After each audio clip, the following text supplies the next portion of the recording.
Meet Layla. She is 15 years old. Layla was born in Somalia but now lives in Melbourne, Victoria, Australia, with her mother and 3 siblings. Layla primarily speaks Somali at home and often translates school messages and important information for her family. On top of her many family responsibilities, she is in her adolescence, an important time of identity construction and renegotiation. For Layla, these developmental tasks of adolescence are compounded by the migration experience and the challenges of settling in a new country. She is working hard to develop a multicultural identity. On top of this, migrant families like Layla's can come into conflict with difficulties regarding government policy, negative community and media attitudes, racism and discrimination. The last thing she needs is to be unsettled at school. However, at school there has been increasing tensions between Layla and her teacher. Layla struggles with her schoolwork and is often resistant to try where she thinks she might fail, and as a result of recent suspensions, Layla has become increasingly disconnected from school when she is there and views her family life outside of school of much more importance. This has resulted in a cycle of non-compliance at school and increasing antisocial behaviour, and teachers being quick to send Layla out of the classroom. So when is it justified to exclude a child from a class?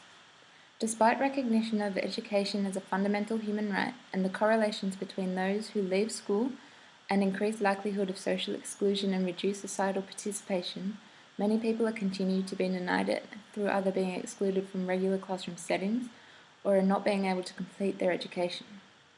School suspension has been associated with a range of negative consequences for suspended students, including a higher risk of academic failure and school dropout, disengagement from school and failure to graduate on time, as well as student alienation and future antisocial behaviour.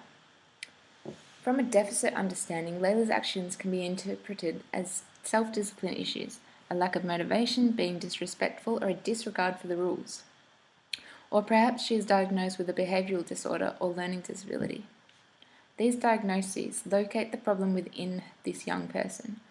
Deficit models focus on student inadequacies and their social situation as lacking the necessary resources to succeed, with an aim to fix the problem. Normalization is the principle that seeks to enable people with disabilities to experience normal patterns of everyday life. This is a principle drawing on international human rights agreements, which highlighted and challenged the educational exclusion of many children and sought to ensure access to education. However, the theory of normalization depends upon something potentially counterintuitive to inclusive practice, which is the understanding of what it is to be normal. In the Australian education system, this is increasingly being framed by external sources and standardised testing. So what is the driving force behind these perceptions? Neoliberalism is a philosophy in which the existence and operation of a market are valued within themselves, and where the operation of a market is seen as an ethic in itself, substituting for all previously existing ethical beliefs. So when education becomes commodified, there becomes a discrepancy between the fundamental place of schools and teachers and assessment, and the competitive, economic and political demands placed on schools to perform in recognisable ways.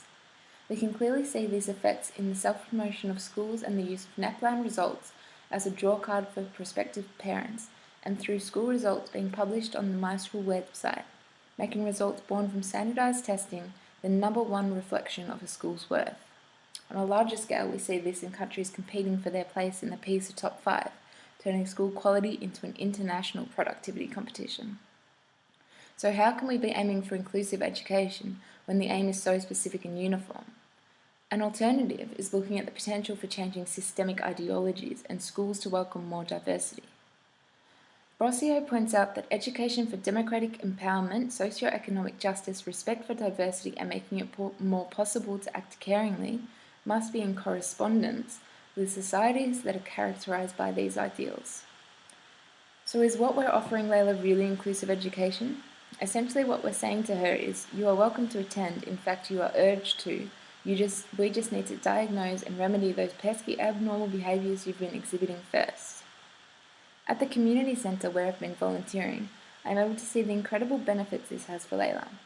As it is a whole family focused program, her siblings are being looked after by the childcare room, and her mother forms connections in the parents' room where she gets help with navigating healthcare and educational facilities from the centre and from other parents in the community.